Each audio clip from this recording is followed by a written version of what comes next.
Good morning, everyone. Welcome to this special video on cultural diffusion. Anthropology optional తీసుకున్న వాళ్ళకి చాలా ఉపయోగపడుతుంది. చాలా మంది నాకు అడిగినటువంటి వీడియో అంటే అందుకే ఈ వీడియో చేస్తున్నాను. Before explaining this particular topic ఒక చిన్న మాట అండి. మన యూట్యూబ్లో అప్లోడ్ చేసే అన్ని వీడియోస్ వెనుక చాలా ఎఫర్ట్, చాలా టైమ్ ఆఫ్ ప్రిపరేషన్ అండ్ చాలా హార్డ్ వర్క్ ఉంటుంది. If you really want to acknowledge our efforts, please do hit that like button. ఎలా ఉంది ఎక్స్ప్లెనేషన్ అనేది కూడా కామెంట్ చేయండి. మీ ఫ్రెండ్స్తో, ఫెలో ఆస్పిరెంట్స్తో కూడా మన వీడియోస్ని షేర్ చేసుకోండి. ఒకవేళ వాళ్ళకి మన వీడియోస్ అనేవి ఉపయోగపడతాయని మీకు అనిపిస్తాయి. ఇక మీదట కూడా మేము ఇలాంటి మంచి క్వాలిటీ వీడియోసే మీకు అందరికీ అర్థమయ్యేలాగా బేసిక్స్ నుంచి చెప్పే ప్రయత్నం చేస్తూ ఉంటాం కూడా. సో ఈ పర్టికులర్ వీడియోకి వెళ్లే ముందు ఒక చిన్న అనౌన్స్మెంట్ అండి. దివాళీ స్పెషల్ మంత్ స్పెషల్గా అన్ని కోర్సెస్ మీద మనకి ఫీజులు అనేవి తగ్గడం అనేది జరిగింది. So UPSC infinity single payment చేస్తే 50,000 రూపీస్కి మాత్రమే మీకు వస్తుంది. Optional infinity live plus recorded కావాలంటే 25,000, అదే ఓన్లీ రికార్డెడ్ కావాలంటే 20,000 రూపీస్ మాత్రమే. ఆప్షనల్స్ మన ఇన్స్టిట్యూట్లో మొత్తం 5 ఆప్షనల్స్ ఆఫర్ చేస్తున్నాం. ఫస్ట్ది ఆంథ్రపాలజీ నేనే టీచ్ చేస్తాను. సెకండ్ది సోషియాలజీ కూడా నేనే టీచ్ చేస్తాను. And third political science and international relations, ఇది సురేష్ సార్ టీచ్ చేస్తారు. ఫోర్త్ పబ్లిక్ అడ్మినిస్ట్రేషన్, ఇది కూడా సురేష్ సారే టీచ్ చేస్తారు. ఫిఫ్త్ రీసెంట్గా లాంచ్ చేసినటువంటి course that is Telugu literature Sitapath sir handle చేయడం అనేది జరుగుతుంది. సో చక్కగా జాయిన్ అయ్యే ప్రయత్నం చేయండి. మళ్ళీ చెప్తున్నాను, ఆంథ్రపాలజీ కానీ సోషియాలజీ కానీ మీకు ఆప్షనల్స్గా మీరు తీసుకోవాలనుకుంటే చక్కగా జాయిన్ అయ్యే ప్రయత్నం చేయండి అమ్మా. ఎందుకు అంటే బెస్ట్ నోట్స్ ఉంటుంది, బెస్ట్ కేర్ ఉంటుంది, బెస్ట్ సపోర్ట్ ఉంటుంది, ముఖ్యంగా కాన్సెప్చువల్ క్లారిటీ ఉంటుంది. మీరు 100 సార్లు లైవ్లో మీరు క్లాసుల్లో అడిగినా నేను 100 సార్లు కూడా మీకోసం క్లాసుల్లో చెప్తాను. అండ్ దాంతోపాటు ఏవైనా బయట మెటీరియల్స్ లేకపోతే మీకు ఏమైనా కనిపించినప్పుడు ఒక పర్టికులర్ ఆర్టికల్ మీకు అర్థం కాలేదు, పర్టికులర్ టాపిక్ మీకు అర్థం కాలేదు దానిలోంచి అంటే నేను స్పెషల్గా క్లాస్ తీసుకొని కూడా బెటర్ కేర్ అండ్ సపోర్ట్తో నేను చెప్పడం అనేది జరుగుతుంది. So make use of this opportunity. And ఎవరైనా ఆప్షనల్ గురించి ఆ గైడెన్స్ గురించి నాతో ఎవరైనా మాట్లాడాలనుకుంటే 8500671913 this is my personal number. నాకు ఒకసారి వాట్సాప్ చేయండి. నాకు ఫోన్ చేసినా పర్లేదు, బట్ మాక్సిమం క్లాసుల్లో ఉంటాను కాబట్టి ఫోన్ లిఫ్ట్ చేయకపోవచ్చు. బట్ వాట్సాప్ చేసే ప్రయత్నం చేయండి, నేను తప్పకుండా మీకు అక్కడ రిప్లై ఇస్తాను. ఫోన్ చేసినా పర్లేదు, నేను కాల్ బ్యాక్ అయితే చేస్తాను ఒకవేళ లిఫ్ట్ చేయకపోతే. రైట్? సో చక్కగా ఉపయోగించుకోండి ఈ అవకాశాన్ని, జాయిన్ అయ్యే ప్రయత్నం చేయండి. బెటర్ కేర్ ఉంటుంది, బెటర్ సపోర్ట్ ఉంటుంది, బెటర్ గైడెన్స్ ఉంటుంది, బెటర్ నోట్స్ ఉంటుంది, అన్నీ ప్రొవైడ్ చేస్తాం. ఎన్సీఆర్టీ ఫౌండేషన్ కోర్స్ 12,000 రూపీస్ మాత్రమే. ఎనీ యూపీఎస్సీ సబ్జెక్ట్ 5,000 రూపీస్ మాత్రమే. ఈ కోర్సెస్ని కూడా మీరు అవైల్ చేయొచ్చు. అండ్ ప్రతి ఒక్క కోర్సు కూడా లైఫ్ టైం వ్యాలిడిటీతో మీకు రావడం అనేది జరుగుతుంది. సో 1వ తారీఖు నుంచి ఫీజులు అనేవి పెరుగుతాయి. ది స్పెషల్ మంత్ ఆఫర్ మాత్రమే. సో ఈలోపే జాయిన్ అయ్యే ప్రయత్నం చేయండి. నేను హిస్టరీ కూడా టీచ్ చేస్తాను. You can always opt for my history course as well. ఓకేనా? And economy Suresh sir teach చేస్తారు, అండ్ ఎథిక్స్ కూడా సురేష్ సార్ టీచ్ చేస్తారు. కరెంట్ అఫైర్స్ మస్ట్గా మీరు తీసుకోవాల్సినటువంటి కోర్సు. సో చక్కగా తీసుకునే ప్రయత్నం చెయ్యండి నాన్న. ఓకేనమ్మా? రైట్, మరి వీడియోలోకి వెళ్దాం, జాగ్రత్తగా వినండి. రైట్, మరి ఈ వీడియోలో మనం చాలా మంది కన్ఫ్యూజ్ అయ్యేటటువంటి టాపిక్ కల్చరల్ డిఫ్యూజన్. దాని గురించి తెలుసుకునే ప్రయత్నం చేద్దాం. జాగ్రత్తగా వింటే క్లియర్గా మీకు ఈ కాన్సెప్ట్ మీద పూర్తి అవగాహన వచ్చేస్తుంది. ఈ టాపిక్ మీద ఏమైనా క్వశ్చన్ రాయమన్నా మీరు టక్కనే రాయగలరు just by listening to this class. ఫోకస్డ్గా వింటే క్లియర్గా మీకు అర్థమైపోతుంది. ఫస్ట్ కల్చరల్ డిఫ్యూజన్ అంటే ఏంటి sir? First word to word మనం మాట్లాడదాం. కల్చరల్, మొదట కల్చర్ అంటే అర్థం ఏంటో తెలుసుకోవాలి. తర్వాత డిఫ్యూజన్ అంటే ఏంటో మనం తెలుసుకోవాలి. ఇవి తెలిస్తే మన కల్చరల్ డిఫ్యూజన్ మీద పూర్తి అవగాహన మనకు వచ్చేస్తుంది అన్నట్టు. ఫస్ట్ కల్చర్, సంస్కృతి అంటే ఏంటి sir? Culture is a set of traditional beliefs, values, నమ్మకాలు, విలువలు, morals, customs that are transmitted and shared in a given society.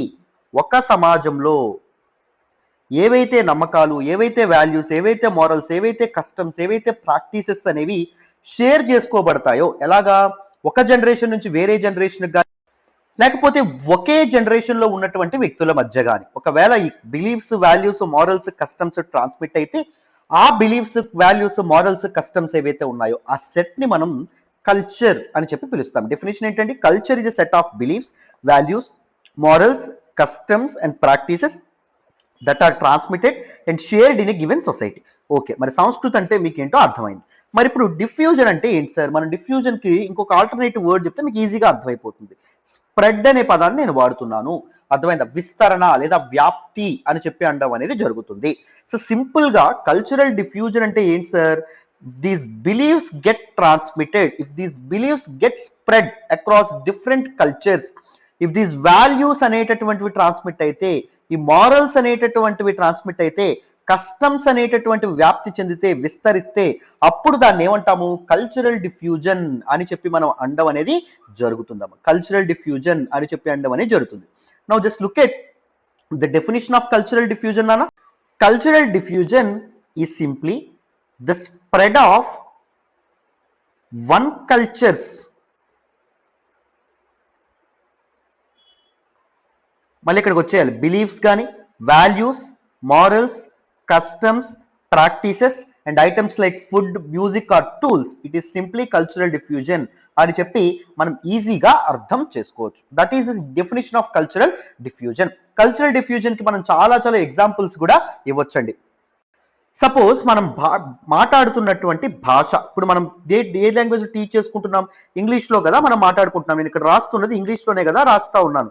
మరి ఇంగ్లీష్ మన ఇండియన్ కల్చర్లో ఈ లాంగ్వేజ్ ఏదైతే ఉంటుందో, లాంగ్వేజ్ అనేటటువంటిది పార్ట్, మీ అందరికీ తెలుసు. Language is an inevitable part of culture. భాష అనేది సంస్కృతిలో అంతర్భాగంగా ఉండడం అనేది జరుగుతుంది ఎప్పుడు. మరి ఇంగ్లీష్ అనేది భారత సంస్కృతిలో ఒరిజినల్ గా భాగంగా ఉండేది కాదు. ఇంగ్లీష్ అనేటటువంటిది మనకి కొలోనియల్ టైంలో బ్రిటిష్ వాళ్ళు భారతదేశాన్ని పరిపాలిస్తున్నటువంటి సమయంలో, యూరోపియన్ పవర్స్ భారతదేశంలోకి చొచ్చుకొచ్చినటువంటి సమయంలో ఇంగ్లీష్ అనేది ఇండియన్ కల్చర్లోకి భాగం అవ్వడం అనేది జరిగింది. సో ఇక్కడ ఏం జరుగుతుంది? ఈ బ్రిటిష్ కల్చర్ మొత్తం కలిపి మనకి పార్ట్ అవుతుందా? బ్రిటిష్ కల్చర్ మొత్తం కలిపి ఇండియన్ కల్చర్ కి స్ప్రెడ్ అవ్వడం అనేది జరుగుతుందా? కాదే. ఏ కల్చర్ ఏదవుతుంది? ఓన్లీ ఇంగ్లీష్ లాంగ్వేజ్ మాత్రమే రావడం అనేది జరుగుతుంది. సో ఓన్లీ ఇంగ్లీష్ లాంగ్వేజ్ ఏమంటామో తెలుసా? సింపుల్ గా కల్చరల్ ట్రైట్ అని చెప్పి అనడం అనేది జరుగుతుంది. సో ఇక్కడ కల్చరల్ డిఫ్యూజన్ ఏదైతే ఉంటుందో, డిఫ్యూజ్ అయ్యేటటువంటి సమయంలో, ఒక సంస్కృతి విస్తరించేటటువంటి సమయంలో, వ్యాప్తి చెందేటటువంటి సమయంలో, స్ప్రెడ్ అయ్యేటటువంటి సమయంలో ఏమవుతాయండి? కల్చర్ మొత్తం డిఫ్యూజ్ ఎప్పుడు అవ్వదు, ఓన్లీ కల్చరల్ ట్రైట్స్ మాత్రమే డిఫ్యూజ్ అవ్వడం అనేది జరుగుతుంది. ఆ కల్చరల్ ట్రైట్ ఒక బిలీఫ్ అవ్వచ్చు, ఆ కల్చరల్ ట్రైట్ ఒక వాల్యూ అవ్వచ్చు, ఆ కల్చరల్ ట్రైట్ ఒక మోరల్ అవ్వచ్చు, ఆ కల్చరల్ ట్రైట్ ఒక కస్టమ్ అవ్వచ్చు, ఆ కల్చరల్ ట్రైట్ ఒక ప్రాక్టీస్ అవ్వచ్చు, ఆ కల్చరల్ ట్రైట్ ఒక ఆబ్జెక్ట్ కూడా అవ్వచ్చు. అర్థమైందా? ఆబ్జెక్ట్ కూడా అవ్వచ్చు. ఒకప్పుడు మనకి ఎంగేజ్మెంట్స్ లో దిస్ వెడ్డింగ్ రింగ్ ఏదైతే ఉంటుందో, ఈ రింగ్ అనేది మనకు ఉండేది కాదు. ఈ రింగ్ తొడిగేటటువంటి సాంప్రదాయం మనకు ఉండేది కాదు. బట్ మనకి ఎప్పుడైతే యూరోపియన్ పవర్స్ వెస్టర్న్ కల్చర్ యొక్క ప్రభావం అనేది మన మీద పడిందో, wedding ring was became a part of our culture, Indian culture. అవునా కాదండి? అవును. సో వెడ్డింగ్ రింగ్ ఏమవుతుంది నాన్న? This wedding ring becomes cultural trait అని చెప్పి అనడం అనేది జరుగుతుంది. సింపుల్ గా కల్చరల్ ట్రైట్ అంటే మీకు అర్థమైందని అనుకుంటున్నాను. చాలా మంది కల్చరల్ ట్రైట్ అంటే చాలా కన్ఫ్యూజ్ అవుతారు. సో కల్చరల్ డిఫ్యూజన్ గురించి ఇంకాస్త పూర్తి స్థాయిలో అర్థం చేసుకునే ముందు మనం కల్చరల్ ట్రైట్ అంటే ఏంటి, కల్చరల్ కాంప్లెక్స్ అంటే ఏంటి, దాంతోపాటు కల్చర్ ఏరియా అంటే ఏంటో కూడా మనం తెలుసుకోవాలి. ఫస్ట్ వచ్చేయండి, ఫస్ట్ ఎక్కడికి వద్దాం? కల్చరల్ ట్రైట్ అంటే ఏంటో తెలుసుకునే ప్రయత్నం చేద్దాం. జాగ్రత్తగా వినండి.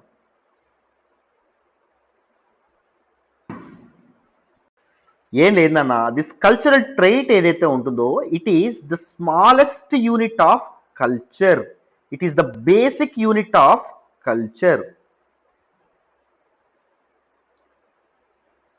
దిస్ కల్చరల్ ట్రైట్ ఒక సింగిల్ ఆబ్జెక్ట్ అవ్వచ్చు, ఒక చిన్న వస్తువు ఏదైనా అవ్వచ్చు, లేకపోతే సింగిల్ యాక్షన్ అయినా అవ్వచ్చు, ఒక పని అయినా అవ్వచ్చు, లేకపోతే ఒక బిలీఫ్, ఒక నమ్మకం ఏదైతే ఉంటుందో ఒక నమ్మకం అయినా అవ్వచ్చు. సో కల్చరల్ ట్రైట్ కి ఎగ్జాంపుల్ ఇందాక మనం ఏం మాట్లాడుకున్నాం? Wedding ring, that is a cultural trait. Hand shake ఇవ్వడం, so it is an action కదా. సో అది ఒక కల్చరల్ ట్రైట్. ఒకప్పుడు మనకి హ్యాండ్ షేక్ ఉండేది కాదు, మనకి నమస్కార్ ఉండేది. సో ఇండియన్ కల్చర్ లో namaskar is a cultural trait అని చెప్పి మనం అర్థం చేసుకోవచ్చు. అర్థమైందా? So these are cultural traits అవ్వడం అనేది జరుగుతుంది. సో కల్చరల్ ట్రైట్స్, చిన్న కల్చరల్ ట్రైట్స్ ఏవైతే ఉన్నాయో, they combine to form whole culture. ఒక పెద్ద సంస్కృతి ఏదైతే ఉంటుందో దాన్ని ఏర్పాటు చేయడం అనేది జరుగుతుంది. ఇప్పుడు ఇంకొక కన్ఫ్యూజింగ్, చాలా మంది కన్ఫ్యూజ్ అయ్యేటటువంటి aspect, that is cultural complex లేదా కల్చర్ కాంప్లెక్స్ అని కూడా అనడం అనేది జరుగుతుంది. సార్ కల్చర్ కాంప్లెక్స్ అంటే ఏంటి? చూడండి, ఇది మీరు అర్థం చేసుకోవాలి, చాలా చాలా simple. And organically related group of cultural traits in a culture area, అది మనకి ఏమవ్వడం అనేది జరుగుతుంది, కల్చర్ కాంప్లెక్స్ అవ్వడం అనేది జరుగుతుంది. when these కల్చరల్ ట్రేట్స్ ఏవైతే ఉన్నాయో, ట్రేట్ 1, ట్రేట్ 2, ట్రేట్ 3, ఇవేవైతే ఉన్నాయో కల్చరల్ ట్రేట్స్, ఇవన్నీ ఒక ఆర్గానిక్ గా ఇంటర్వ్యూన్ అయితే, ఇవన్నీ ఇంటర్వ్యూన్ అయితే హోలిస్టిక్ కల్చర్ ఏర్పడుతుందని చెప్పాం. కానీ ఆర్గానిక్ గా నీకు ఇంటర్వ్యూన్ అయింది అనుకోండి, అప్పుడు అది కల్చర్ కాంప్లెక్స్ అవుతుంది. అర్థం కాలేదు, సింపుల్ గా చెప్తాను చూడండి. ఒక ఎగ్జాంపుల్, మీరు ఎప్పుడైనా ఆఫీస్ ఎటికెట్ అనేటటువంటి పదం ఎప్పుడైనా విన్నారా? అంటే ఆఫీస్కు వచ్చేటప్పుడు వ్యక్తులు ఎవరైతే ఉంటారో వాళ్ళు ఆచరించాల్సినటువంటి నియమావళి. సపోజ్ ఫార్మల్ షర్ట్ తప్పకుండా వేయాలి, ఫార్మల్ ప్యాంట్ వేయాలి, ఫార్మల్ షూ, అర్థమైందా? And keeping the table tidy and clean. This is a belief, this is an action, right? And handshake with people, right? ఇవన్నీ ఆఫీస్ ఎటికెట్ లో భాగంగా అవ్వడం అనేది జరుగుతుంది. They are related to office. No, they are, each one is a cultural trait. Formal shirt is a cultural trait, formal pant is a cultural trait, shoe is a cultural trait, tidy and clean గా ఉండాలి అనేటటువంటి belief ఏదైతే ఉంటుందో అది కూడా ఒక cultural trait. Hand Sheikh అనేటటువంటిది ఒక కల్చరల్ ట్రైట్. బట్ అవన్నీ ఎలా పడితే అలా ఎలా పడితే అలా ఇంటర్వ్యూన్ అయ్యా, ఆర్గానికల్లీ ఒక సిస్టమేటికల్లీ ఇంటర్వ్యూన్ గా ఉన్నాయి. సో అందుకే office etiquette will become a cultural complex అవ్వడం అనేది జరుగుతుంది. అర్థమైందా? సపోజ్ ఇంకొక ఎగ్జాంపుల్ చెప్తా. వెడ్డింగ్ టైంలో ఏం చేస్తారు? వెడ్డింగ్ టైంలో ఫస్ట్ దిస్ టోస్ట్ ఏదైతే ఉంటుందో అది ఇవ్వడం అనేది జరుగుతుంది. అందరికి విందు ఏదైతే ఉంటుందో విందు ఇస్తారు. So toast will become this particular cultural trait. Wine ఏదైతే ఉంటుందో వైన్ కొంతమంది తాగుతారు, కొంతమంది ఏం చేస్తారు, రిచువల్ ప్రాక్టీసెస్ ఏవైతే ఉన్నాయి, ఈచ్ రిచువల్ ప్రాక్టీస్ ఏదైతే ఉంటుందో ఇవన్నీ కలిపి ఏమవుతాయి, ఈచ్ రిచువల్ ప్రాక్టీస్ ఏదైతే ఉంటుందో ఇవన్నీ కల్చరల్ ట్రైట్స్ అవ్వడం అనేది జరుగుతుంది.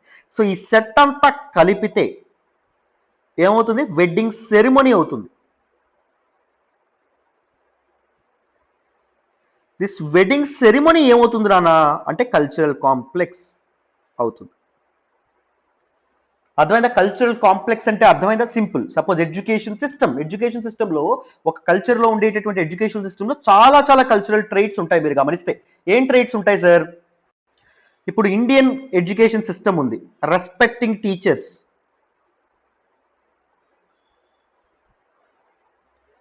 Book will be a part of education system, pen will be a part of education system.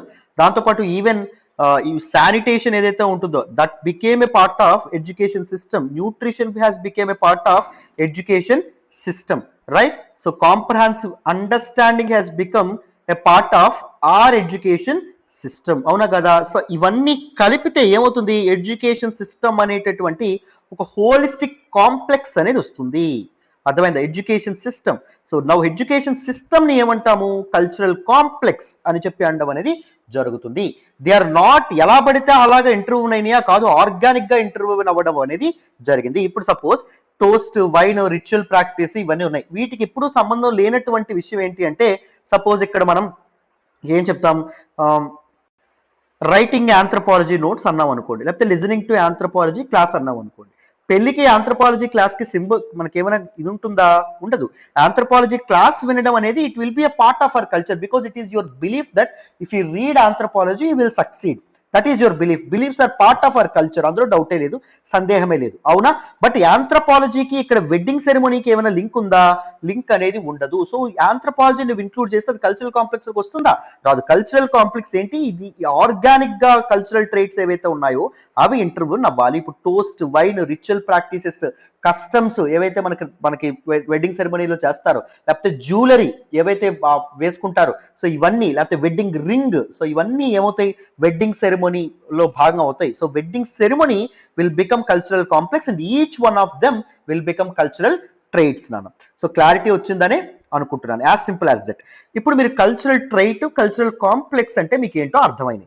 ఇప్పుడు మనం ఏం మాట్లాడదాము అంటే కల్చర్ ఏరియా అంటే ఏంటో మనం మాట్లాడే ప్రయత్నం చేద్దాము. కల్చర్ ఏరియా అనేటటువంటిది it is an intangible thing అండి. ఇంటాంజిబుల్ థింగ్ అంటే అర్థం ఏంటి సార్? అంటే తాకలేనటువంటిది, మనం టచ్ చేయలేనటువంటిది అని అర్థం. సో దిస్ పర్టిక్యులర్ నేను ఏదైతే ఇమాజినరీ లైన్ గీసానో దిస్ ఈజ్ ఒక కల్చరల్ ఏరియా అంటాం. సో ఈ కల్చరల్ ఏరియా ఏదైతే ఉంటుందో ఈచ్ కల్చర్ ఏరియాకి ఏముంటుంది? ఒక కల్చరల్ సెంటర్ అనేది ఉంటుంది. ఏంటిది? ఇది కల్చరల్ సెంటర్ అనేటటువంటిది ఉంటుంది. సో జాగ్రత్త గుర్తుపెట్టుకోండి. Cultural area is a reason which has a relatively similar way of life living. Culture అంటే వే ఆఫ్ లైఫ్ కదా, జీవన విధానము అని చెప్పండం అనేది జరుగుతుంది. ఏ ప్రాంతంలో అయితే అక్కడ ఉన్నటువంటి ప్రజలు సమానం, ఒకే రకమైనటువంటి జీవితం అనేది బతుకుతున్నారో then it is called culture area. ఆ పర్టికులర్ ఏరియా ఏదైతే ఉంటుందో దాన్ని మనం కల్చరల్ ఏరియా అని చెప్పి అనడం అనేది జరుగుతుంది. Right?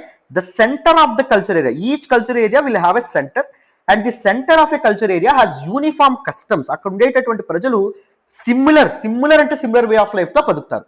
But it's periphery may be less homogeneous. కానీ నువ్వు బౌండరీస్ కి వెళ్ళేటటువంటి కొద్దీ, పెరిఫరీ అంటే ఏంటి అంటే సరిహద్దులు, కల్చర్ ఏరియా చివరకు నువ్వు వెళ్ళే కొద్దీ ఈ కల్చర్ ఏదైతే ఉంటుందో డిటీరియేట్ అయిపోతూ ఉండడం అనేది జరుగుతుంది. పీపుల్ ఈ కల్చర్ నే ఫాలో అవుతూ ఉండరు. ఈ పక్కన వేరే కల్చర్ ఏరియా ఉంటుంది చూసారు, ఆ కల్చర్ ఏరియా యొక్క ఇంపాక్ట్ వాళ్ళ మీద పడతా ఉంటది. ఇప్పుడు నెల్లూరు ప్రజలు ఉంటారు, నెల్లూరు ప్రజలు మీరు ఆలోచిస్తే వాళ్ళు ఏంటి తమిళ్ మాట్లాడుతూ ఉంటారు, జాగ్రత్తగా మీరు గమనిస్తే. లేకపోతే చిత్తూరు వాళ్ళు కూడా తమిళ్ కూడా మాట్లాడడం ఉండడం అనేది జరుగుతుంది. కడప వాళ్ళు కూడా తమిళ్ ఎక్కువగా వాళ్ళకి వస్తూ ఉంటది. ఎందుకు? When you go to the periphery, నువ్వు ఎప్పుడైతే సరిహద్దుకు వెళ్తావో వెళ్ళేటప్పుడు ఏమవుతుంది? అదర్ కల్చర్స్ యొక్క ప్రభావం ఏదైతే ఉంటుందో ఈ సరిహద్దులో ఉండేటటువంటి ప్రజల మీద పడుతుంది. వాళ్ళ మీద పడుతుంది కదా సార్. సో అవతల వాళ్ళ ప్రభావం పడుతుంది కదా అంటే మరి దీన్ని మనం this is not a part of our culture అనమా అంటాం. కడప వాళ్ళని కూడా తెలుగు వాళ్ళే అంటాం, నెల్లూరు వాళ్ళని కూడా తెలుగు వాళ్ళే అంటాం. లేకపోతే మనకి కర్ణాటక ప్రాంతానికి దగ్గరగా అనంతపురం ఉంటుంది, అనంతపురం ప్రాంతాలు కన్నడ మాట్లాడతారు, కానీ వాళ్ళని కూడా మనం తెలుగు వాళ్ళమే అంటాం. సో ఇప్పుడు సపోజ్ మనం తెలుగు కల్చర్ అనుకుందాం, అంటే ఆంధ్ర తెలంగాణ కలిపి అనుకుందాం. So the concentrated Telugu culture, అసలైనటువంటి భాష కానీ లేకపోతే తెలుగు భాష కానీ లేకపోతే అసలైనటువంటిది మనకి ఎక్కడ కనిపిస్తుంది? కృష్ణ అండ్ దాంతోపాటు దిస్ గుంటూరు ప్రాంతాలు ఏవైతే ఉన్నా అక్కడ కనిపిస్తుంది. That acts as a centre of that particular culture. But మీరు ఎప్పుడైతే పెరిఫరీకి వెళ్తారో, ఆదిలాబాద్ అటువైపు వచ్చేస్తారో మెల్లమెల్లగా దట్ పర్టికులర్ ప్రాక్టీసెస్ కానీ లాంగ్వేజ్ కానీ రైట్స్ కానీ రిచువల్స్ కానీ మీరు గమనిస్తే తగ్గిపోతా ఉంటాయి. అర్థమైందా? సో తెలుగుకి కాస్త దూరంగా వెళ్ళడం అనేది జరుగుతుంది. అదర్ కల్చర్స్ యొక్క ప్రభావం ఏదైతే ఉంటుందో, ఇప్పుడు మనం చెప్పినట్టు చిత్తూరు, అనంతపురం అండ్ దాంతోపాటు నెల్లూరు ప్రజలు ఎలా అయితే, ఉత్తరాంధ్ర ప్రజలు ఎలా అయితే ఉంటారో అలాగా ఉండడం అనేది జరుగుతుంది. అర్థమైందా? గుర్తుపెట్టుకోండి. Each cultural area will have a center and some individual areas. ఇక్కడ చిన్న చిన్న ఇండివిజువల్ ఏరియాస్ ఉంటాయి. అంటే Kadapa it's an individual cultural center and Uttarandhra that is Srikakulam, Vizianagaram అవి ఒక ఇండివిజువల్ కల్చరల్ సెంటర్స్. అండ్ వేరే ఇప్పుడు సపోజ్ ఆదిలాబాద్ లేకపోతే హైదరాబాద్ అది ఇంకొక cultural centre. So individual cultural centre. So centre నుంచి మామూలుగా డిఫ్యూజన్ ఎలా ఎక్కువగా జరుగుతుంది? సెంటర్ ఆఫ్ ఏ కల్చర్ నుంచి with in that particular culture అయినా కల్చరల్ డిఫ్యూజన్ అనేది జరగచ్చు. కల్చరల్ డిఫ్యూజన్ అంటే ఏంటి? డిఫ్యూజ్ అవుతాయి, ట్రైట్స్ డిఫ్యూజ్ అవుతాయి. లాంగ్వేజ్ అనేది సేమ్ లాంగ్వేజ్ అనేది వాడచ్చు, యాస అనేది ఒకేలా ఉండొచ్చు, అండ్ దాంతోపాటు ఫుడ్ అనేది ఒకే రకంగా మనకి కనిపిస్తూ ఉండొచ్చు. అర్థమైందా? కానీ పెరిఫరీకి వెళ్తున్న కొద్దీ ఈ సెంటర్ లో నువ్వు ఏదైతే కల్చర్ ని చూస్తావో, సపోజ్ సెంటర్ లో ఇప్పుడు సపోజ్ నేను మీకు చెప్తున్నాను, ఇది ఏ అనుకోండి, ఇక్కడ బి అనుకోండి, ఇది సి అనుకోండి నాన్న, ఇది డి అనుకోండి. అర్థమైందా? ఈ సెంటర్ లో ఎక్స్ అనేటటువంటి కల్చర్ ఉందనుకోండి. ఇక్కడ నువ్వు ఇండివిజువల్ కల్చర్ ఏ ఏదైతే ఉంటుందో అక్కడికి వచ్చేటప్పటికి నీకు ఎక్స్ ఏ అయిపోతుంది. కల్చర్ ఎక్స్ ఎంత మాత్రం ఉండదు, ఎంతో కొంత మారిపోతా ఉంటుంది. వాళ్ళ వాళ్ళ భౌగోళిక పరిస్థితులు, జాగ్రఫికల్ కండిషన్స్, వాళ్ళ వాళ్ళ వాళ్ళ ఇష్టానుసారం కల్చర్ని మార్పు చేసుకోవడం అనేది జరుగుతుంది. కల్చర్లో కొన్ని చేంజెస్ అనేవి వాళ్ళు అడాప్ట్ చేసుకోవడం అనేది జరుగుతుంది. సో ఇక్కడ చూడండి, ఇక్కడ ఏమవుతుంది? కల్చర్ ఎక్స్ బి అయిపోతుంది. ఎక్కడేమవుతుంది నాన్న? ఎక్స్సి అయిపోతుంది. ఎక్కడేమవుతుంది నాన్న? ఎక్స్ డి అయిపోతుంది కల్చరల్ ట్రైట్. అర్థమైందా? సో ఈ విధంగా మారడం అనేది జరుగుతుంది. జాగ్రత్తగా గుర్తుపెట్టుకోవాలి. అర్థమైందా? ఎగ్జామ్లో ఇలాంటి డయాగ్రామ్స్ ఎలా వేయాలి, ఎక్కువ మార్క్స్ ఎలా తెచ్చుకోవాలో కూడా నేను చెప్తాను, మీకు ఆ ట్రిక్స్ కూడా నేను చెప్తాను, మీకు ఈజీగా అర్థమవుతుంది. Now let us look at different characteristics of diffusion. Cultural diffusion అనేది ఇలా డిఫ్యూజ్ అవుతుంది అని చెప్పి మనం మాట్లాడుకున్నాం. ఒక ప్రాంతం నుంచి వేరే ప్రాంతానికి కల్చరల్ ట్రేట్స్ ఏవైతే ఉన్నాయో స్ప్రెడ్ అవుతాయి అని చెప్పి మనం మాట్లాడుకోవడం అనేది జరిగింది. క్యారెక్టరిస్టిక్స్, ఈ క్యారెక్టరిస్టిక్స్ కూడా చాలా మంది కష్టం అనుకుంటారు, బట్ చాలా ఈజీ అండి. మీరు ఎప్పుడు గమనించేవి ఎగ్జాంపుల్స్ తో మనం నేర్చుకున్నాం అనుకోండి, మీకు ఈజీగా అర్థమైపోతుంది అనమాట. ద ఫస్ట్ క్యారెక్టరిస్టిక్ చూడండి, adoption of a cultural trait depends on the usefulness of that trait. Usefulness of the trait. Suppose అండి మీరు యూపీఎస్సీ కోచింగ్ కోసం ఢిల్లీ వెళ్ళారు అనుకోండి. ఢిల్లీలో మీకు ఇప్పుడు సపోజ్ రోటీ అండ్ దాంతోపాటు పాలక్ పన్నీర్ కర్రీ బాగా నచ్చింది అనుకోండి ఇన్ కేసు. సో అది మీరు ఇక్కడికి వచ్చిన తర్వాత అది మీ కల్చర్లో భాగం చేసుకుంటారు. ఎప్పుడైనా అమ్మ ఏంట్రా ఇంటికి వచ్చావు చాలా రోజుల తర్వాత ఇష్టంగా ఏం వండి పెట్టాలి అంటే పాలక్ పన్నీరు రోటీ అని నువ్వు చెప్తావు. ఎందుకు చెప్తావు? నీకు నిజంగా అది నచ్చింది కాబట్టి నువ్వు చెప్తావు, ఫుడ్ టేస్ట్. అవునా కదా? So usefulness of the trait బట్టి నువ్వేం చేస్తావు, దాన్ని బట్టి నువ్వేం చేస్తావు అంటే కల్చర్ ఏదైతే ఉంటుందో కల్చరల్ ట్రైట్ ని నువ్వు తీసుకోవడం అనేది జరుగుతుంది. Adoption of a cultural trait depends on the usefulness of the trait. ఒప్పుకుంటారా ఒప్పుకోరా? తప్పకుండా ఒప్పుకోవాలి. రైట్. మరి సెకండ్ చూడండి, the original form of the trait need not be retain during diffusion. So ఒక ట్రైట్ యొక్క ఒరిజినల్ ఫామ్ ఏదైతే ఉంటుందో అది ఎగ్జాక్ట్ గా ఉండాలా ఉండక్కర్లేదా? ఉండక్కర్లేదు. అర్థమైందా? డిఫ్యూజ్ అయిన తర్వాత సపోజ్ మనకి నూడిల్స్ ఉంది. Noodles, this food is a part of Chinese culture, isn't it? South Asian culture, isn't it? అవునండి. Right. So South East Asian culture ఇంకా బాగా ఇంకా గట్టిగా చెప్పాలనుకుంటే. బట్ మనకి సందు చివరకు ఒక నూడిల్స్ షాప్ ఉంటుంది. అక్కడ నూడిల్స్ కి ఇక్కడ నూడిల్స్ కి తేడా ఉంటుందా లేదా? అక్కడ నూడిల్స్ కి చాట్ మసాలా వేస్తారా? మన వాళ్ళు చాట్ మసాలా వేస్తారు, గరం మసాలా వేస్తారు, కరివేపాకులు వేస్తారు, మిరపకాయలు వేస్తారు. ఎప్పుడైనా గమనించారా? ఎప్పుడైనా మనకి ఎర్రగా కనిపిస్తూ ఉంటుంది మన దగ్గర ఎప్పుడైనా. సో అక్కడ ఎగ్జాక్ట్ గా ఉన్నటువంటి cultural trait that is noodles అనేటటువంటి డిష్ మన దగ్గరకు వచ్చేటప్పటికి మార్చారా లేదా? ఇప్పుడు బిర్యానీస్ ఉంటాయి. అథెంటిక్ హైదరాబాదీ బిర్యానీ వేరు, ఆంధ్రప్రదేశ్ లో డిఫరెంట్ ప్రాంతాల్లో డిఫరెంట్ బిర్యానీస్ కనిపిస్తాయి. మనకు ఒరిజినల్ ఫామ్ రిటైన్ అవుతుందా? ఒరిజినల్ ఫామ్ రిటైన్ అవుతుంది. అక్కడ ఉండేటటువంటి పరిస్థితుల బట్టి, అక్కడ ఉండేటటువంటి ప్రజల తాలూకా టేస్ట్ అభిరుచుల బట్టి ఒక కల్చరల్ ట్రైట్ ఏదైతే ఉంటుందో అది మారుతూ ఉండడం అనేది జరుగుతుంది. అండ్ ఇంకొకటి, commonly diffusion happens from a developed to underdeveloped culture. Develop నుంచి అభివృద్ధి చెందినటువంటి కల్చర్ నుంచి ఎక్కువగా అభివృద్ధి చెందనటువంటి అండర్ డెవలప్డ్ కల్చర్కే డిఫ్యూజన్ అనేది రావడం అనేది జరుగుతుంది. అర్థమైంది? అండర్ డెవలప్డ్ నుంచి డెవలప్డ్ వాళ్ళు తీసుకుంటారా?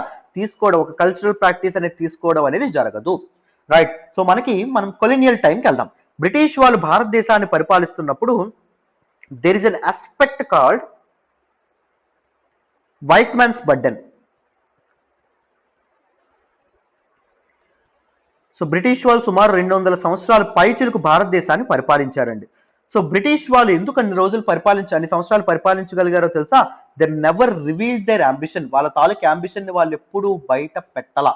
అర్థమైందా? మీరు కూడా యూపీఎస్సీ ప్రిపేర్ అయ్యేటప్పుడు సివిల్స్ ప్రిపేర్ అవుతున్నాను, ఐఏఎస్ అయిపోతానని చెప్పడం చాలా ఈజీ. అందరూ గర్వంగా తీసుకుంటారు, గొప్పగా చెప్పుకుంటారు అనుకుంటారు.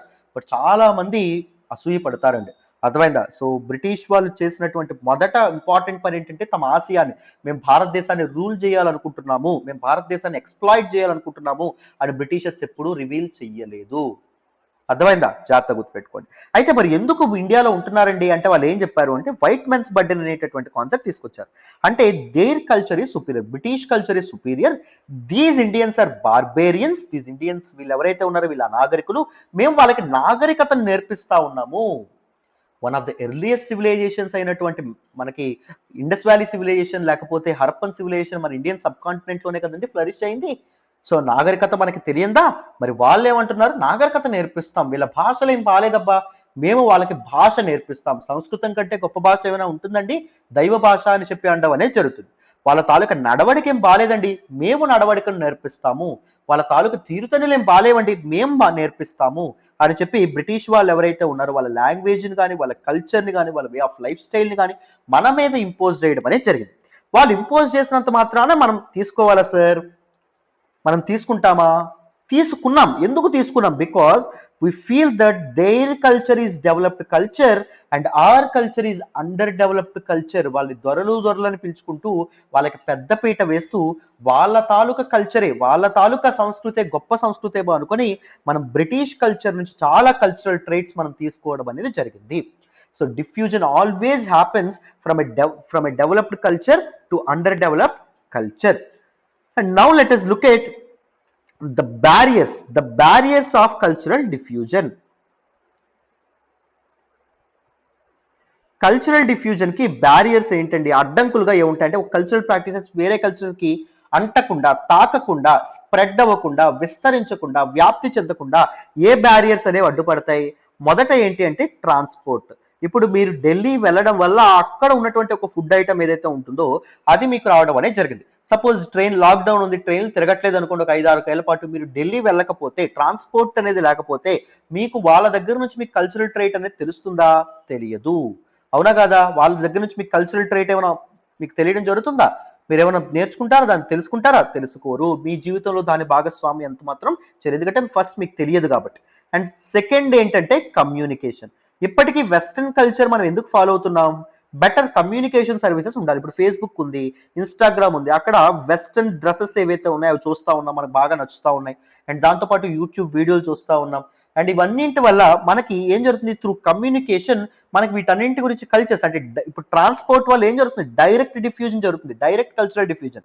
కమ్యూనికేషన్ వల్ల ఏం జరుగుతుంది? ఇండైరెక్ట్ కల్చరల్, పరోక్షమైనటువంటి విస్తరణ జరుగుతుంది, సాంస్కృతిక విస్తరణ. అర్థమైందా? సో ఈ కమ్యూనికేషన్ ఏదైతే ఉంటుందో, ఈ కమ్యూనికేషన్ అనేది ఒకవేళ లేకపోయింది అనుకోండి, కట్ అయింది అనుకోండి, ఏం జరుగుతుంది? కల్చరల్ డిఫ్యూజన్ జరుగుతుందా? డిఫ్యూజన్ అనేది జరగదు. థర్డ్ ఏంటి అంటే జోగ్రఫీ. జాగ్రఫీ, భౌగోళిక పరిస్థితులు. ఇప్పుడు చైనీస్ కల్చర్ ఉంది, ఇండియన్ కల్చర్ ఉంది. ఎందుకు సార్ చైనీస్ కల్చర్ వేరేగా ఉంది, ఇండియన్ కల్చర్ వేరేగా ఉంది? మధ్యలో పెద్దగా నిటారుగా టీవీగా మధ్యలో పర్వతాలు ఉంటాయి. ఏంటండి? హిమాలయ పర్వతాలు. సో హిమాలయ పర్వతాలు జాగ్రఫికల్ గా డివైడ్ చేయడం వల్ల ట్రాన్స్పోర్ట్ అనేది ఉంటుందా? ఉండదు. కమ్యూనికేషన్ అనేది ఉంటుందా? ఉండదు. సో వాళ్ళు వేరేగా ఉంటారు, వాళ్ళ వే ఆఫ్ లైఫ్ స్టైల్ వేరేగా ఉంటుంది, మనం వేరేగా ఉంటాం, మన వే ఆఫ్ లైఫ్ స్టైల్ ఏదైతే ఉంటుందో దూరంగా ఉండడం అనేది జరుగుతుంది, వేరేగా ఉండడం అనేది జరుగుతుంది. So geography also plays a very important role in cultural diffusion. It actually acts as a barrier in cultural diffusion అని చెప్పి మనం చెప్పుకోవచ్చు. అండ్ ఈ కాన్సెప్ట్ చాలా చాలా ఇంపార్టెంట్ అండి. ఎథ్నోసెంట్రిసిజం. ఎథ్నోసెంట్రిసిజం అంటే ఏంటండి?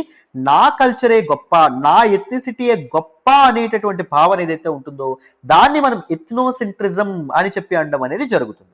ఏమంటాం? ఎథ్నోసెంట్రిజం అని చెప్పి అనడం అనేది జరుగుతుంది. My culture is centre to all the cultures, నాది ఇంపార్టెంట్ అనేటటువంటి భావన. ఇప్పుడు నీకు హిందూ మతం అనేటటువంటిది గొప్పది అనే భావన ఉందనుకోండి, నువ్వు ఇస్లామిక్ రిలీజియన్ నుంచి కానీ లేకపోతే దీస్ అదర్ రిలీజియన్స్, మతాలు ఏవైతే ఉంటాయో వాటి నుంచి నువ్వు కల్చరల్ ట్రేట్స్ ఏమైనా తీసుకుంటావా? తీసుకో. ఎందుకంటే నీదే గొప్పది, నీ నీ మతమే గొప్పది, నీ జాతే గొప్పది అనే భావన నీకు ఎప్పుడైతే వస్తుందో అదర్ కల్చర్స్ నుంచి నువ్వు ట్రేట్స్ ని తీసుకోవు. ఎందుకు అంటే క్యారెక్టరిస్టిక్స్ లో ఏం చెప్పాం? The diffusion happens only from a developed culture to under developed culture, provided you should convince that one particular culture is developed and one particular culture is underdeveloped. నువ్వు కన్విన్స్ అయితే నువ్వు కల్చరల్ ట్రేట్స్ అడాప్ట్ చేసుకుంటావు, లేకపోతే వాళ్ళ దగ్గర నుంచి నువ్వెందుకు తీసుకుంటావు? నీదే గొప్పదని నువ్వు భావిస్తే తీసుకో. సో ఎథ్నోసెంట్రిసిజం కూడా ఒక బ్యారియర్ గా ఉండడం అనేది జరిగింది. సో ఎథ్నోసెంట్రిజం ఏదైతే ఉంటుందో, ఎథ్నోసెంట్రిజం మీద నేను వీడియో చేశాను. ఎథ్నోసెంట్రిజం LTX క్లాసెస్ అని చెప్పి కొట్టండి. నేను డీటెయిల్డ్ గా ఒక వీడియో అనేది చేశాను, పూర్తి క్లారిటీతో చక్కగా మీకు అర్థమవుతుంది. అర్థమైందా? ఎథ్నోసెంట్రిజం అంటే సింపుల్ ఏంటి? నా ఎథ్నిసిటీయే, నా కులమే, నా మతమే, నా జాతే, నేనే గొప్ప అనేటటువంటి భావన. అర్థమైందా? These are some important aspects that you need to remember regarding cultural diffusion. So cultural diffusion అనేటటువంటి కాన్సెప్ట్ మీకు కంప్లీట్ గా అర్థమైతే, ముఖ్యంగా కల్చరల్ ట్రైట్ అర్థం కావాలి, తర్వాత కల్చరల్ కాంప్లెక్స్ అర్థం కావాలి, కల్చరల్ ఏరియా అర్థం కావాలి, అండ్ కల్చరల్ డిఫ్యూజన్ అర్థం కావాలి, క్యారెక్టరిస్టిక్స్ ఆఫ్ డిఫ్యూజన్ అర్థం కావాలి, బ్యారియర్స్ ఆఫ్ డిఫ్యూజన్ మీకు అర్థం కావాలి. ఇవన్నీ వస్తే ఒక చక్కనైనటువంటి ఆన్సర్ మీరు రాయగలరు. మనకి ఆంథ్రోపాలజికల్ థాట్ ఏదైతే ఉంటుందో, థింకర్స్ లో మన కల్చరల్ డిఫ్యూజనిజం ఏదైతే ఉంటుందో అది ఉండడం అనేది జరుగుతుంది. అర్థమైందా? So cultural diffusionism is a very very important aspect ma'am, right? So డీటెయిల్డ్గా మీకు కల్చరల్ డిఫ్యూజన్ అర్థమైతే ఇంకొక వీడియోలో కల్చరల్ డిఫ్యూజనిజం గురించి మనం మాట్లాడదాం. So this is all about this particular article. మీకు నా ఎక్స్ప్లెనేషన్ వస్తున్నట్టయితే ప్లీజ్ లైక్ అవర్ వీడియోస్, మీ ఫ్రెండ్స్తో షేర్ చేసుకోండి, ఎలా ఉందో కామెంట్ చేయండి. అండ్ మళ్ళీ చెప్తున్నాను, ఆంథ్రోపాలజీ ఆప్షనల్ ఎవరైనా మైండ్లో ఉంటే తప్పకుండా జాయిన్ అయ్యే ప్రయత్నం చేయండి. మళ్ళీ చెప్తున్నా, ఎందుకు అంటే చక్కగా మన అమ్మ భాషలో, తెలుగు భాషలో నేర్చుకుంటాం, కాన్సెప్చువల్ క్లారిటీ బెటర్గా ఉంటుంది. ఇంకొకటి చెప్పనా, నేను జూమ్లో లైవ్ క్లాసులు చెప్తాను. సో మీరు ఏం చేస్తారు? మీరు 100 సార్లు నాకు క్వశ్చన్స్ అడిగినా, సార్ నాకు ఇది అర్థం కాలేదని చెప్పినా, నేను 100 సార్లైనా ఓపిక్గా చెప్తానండి. మీకు అర్థమయ్యేటట్టు చెప్పే పూచి నాది. అర్థమైందా? అండ్ దాంతోపాటు ఏదైనా అదర్ ఆస్పెక్ట్స్ వేరే మీరు న్యూస్ పేపర్లోనో లేకపోతే అదర్ ఇంపార్టెంట్ పేపర్స్లోనో మీకు ఏదో ఒక ఆర్టికల్ చదివారు, ఆర్టికల్ మీకు ఒకవేళ అర్థం కాకపోతే if you come to me, sir నాకు ఇది ఎక్స్ప్లెయిన్ చేయండి అంటే నేను ఒక సెపరేట్ ఎక్స్ట్రా క్లాస్ తీసుకొనైనా మీకు డీటెయిల్డ్గా చెప్తాను. ఆ ఆస్పెక్ట్స్ గురించి ఒక మంచి నోట్స్ అనేది ప్రొవైడ్ చేస్తాను. డీటెయిల్డ్గా క్లాసెస్ అనేవి చెప్పడం అనేది జరుగుతుంది. So for better conceptual clarity, for better care, for better support చక్కగా జాయిన్ అయ్యే ప్రయత్నం చేయండి. మీకు నా పర్సనల్ గైడెన్స్ అండ్ సపోర్ట్ కూడా ఉంటుంది if you take anthropology as your optional. Right, perfect అన్న. సో మళ్ళీ నెక్స్ట్ వీడియోలో కలుద్దాం. బాయ్ అమ్మ.